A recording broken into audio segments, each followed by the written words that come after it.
everyone, this is Caitlin with Kait's Collectibles. We're back to doing an item review this week.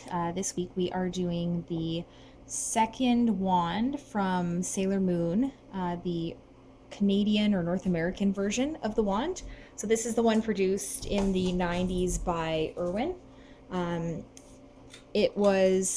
Originally, it came in a nice tall box. It was the original release, this one, so it was the dark blue box. Obviously, I got this as a kid, so I don't have the box anymore. It's also a little bit beaten up here and there, but it still works great. And it was probably my favorite of the wands that I got when I was a kid. I think partially because it was just so long, so I could swing it around and really pretend that I was her. The sounds still work, the lights still work. We'll demo those. One of the things about this wand is it was intended for kids to play with, so it isn't as accurate to what it looks like in the show as it could be, but that never really bothered me as a kid. I was just so excited to have something that was Sailor Moon that I could pretend to be her with, that it didn't make a bit of difference to me whether or not it was exactly accurate for each color. So the body of the wand is a sort of pale pink color. This plastic is really prone to discoloring over time, especially with sunlight. So if you have any of these older toys, if you don't know already, make sure you aren't storing them somewhere where the light's going to hit them, because they will discolor quite a bit, and then they fade to sort of this yellowish, pinkish, unpleasant color. This one's been stored in a chest out of the sunlight for a really long time, so it hasn't discolored very much. The tip and the ball section here are this purple color, which is the part that isn't really all that accurate. And then they have the very reflective gold. They have the red detailing for the crown and the jewel in the center. The star buttons they also have in a red plastic. And it is quite a long wand. Despite it being for kids, like if you picture a child's hand holding it, it's much bigger. But up against my arm, it's pretty darn close from the middle of my fingertip to my elbow in length. So it is a reasonable size. I can actually measure it here and we'll get an exact idea.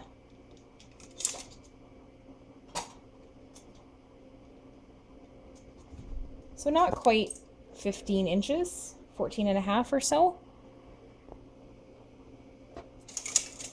So a pretty good length overall.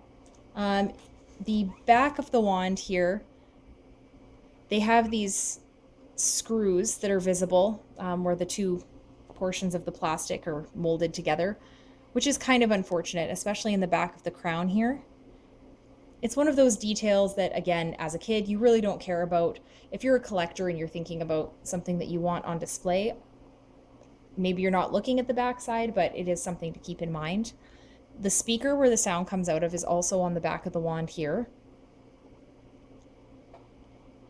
And the battery compartment is really easy to access, which is kind of nice for these sorts of toys, because it really is just slide down, open, and it takes AA batteries, just 2 of them.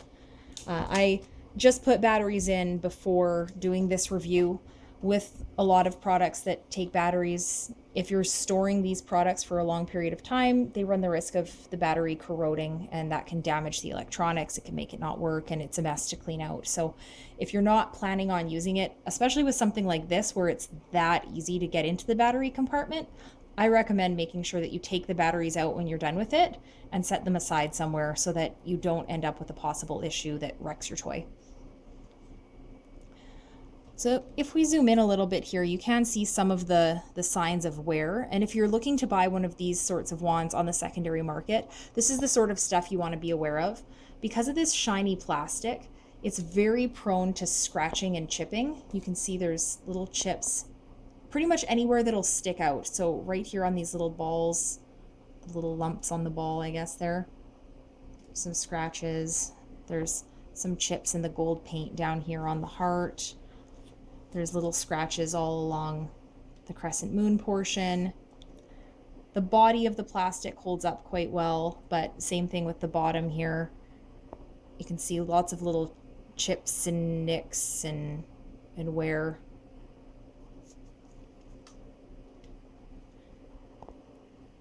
You can see the marker of where it was made. It was a very well-loved wand by me, so it has many signs of playwear. If you're looking for one of these and you don't like the idea of it having little chips and scratches and things, you should be looking to buy one that's still mint in the box, or really look very carefully at those auction photos, because that's the sort of stuff that any seller should be disclosing. So just to demo the sounds that the wand makes, we'll go through.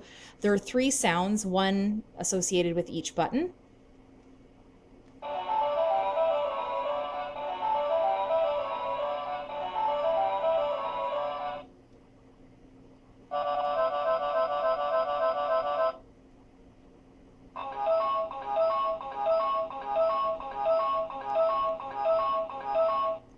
Now, because this wand is a bit older, I do have to press quite firmly on the buttons, especially the second one, to actually get the sound to work.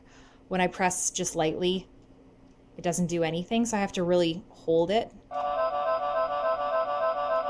So that's another thing that happens with these over time. They separate just a little bit. The electronics, get beat up. They're flung around. So something to keep in mind as well, that if you do find one of these, you may have to press pretty firmly to get it to work. The sounds are fairly accurate to the show. They're certainly not that crisp or clean sounding, but never bothered me when I was a kid playing with it. Obviously, there's the updated proplica version that is a little bit more accurate in terms of size, color, shape, sound. This one is very thick. As far as the handle goes, there's really no shape to it. It's just straight, which for a little kid holding onto it works really well, but it isn't exactly accurate. However, because this was one of my first Sailor Moon toys, I have a big fondness for it, so it's one of my more treasured items. So if you are a collector of the RPG items like I am, it's a good item to have, but I would personally say that unless you're able to get it for a good price and you're not concerned about condition, I would just buy the proplica because it is more up to date. The electronics are likely to be working. There's not going to be any nicks and dents in your plastic. And it actually comes with quite a nice stand to display it on. So next up, I'm going to be doing the proplica review of the Cutie Moon Rod, and that way you will be able to get a little bit of a basis for comparison. Thanks!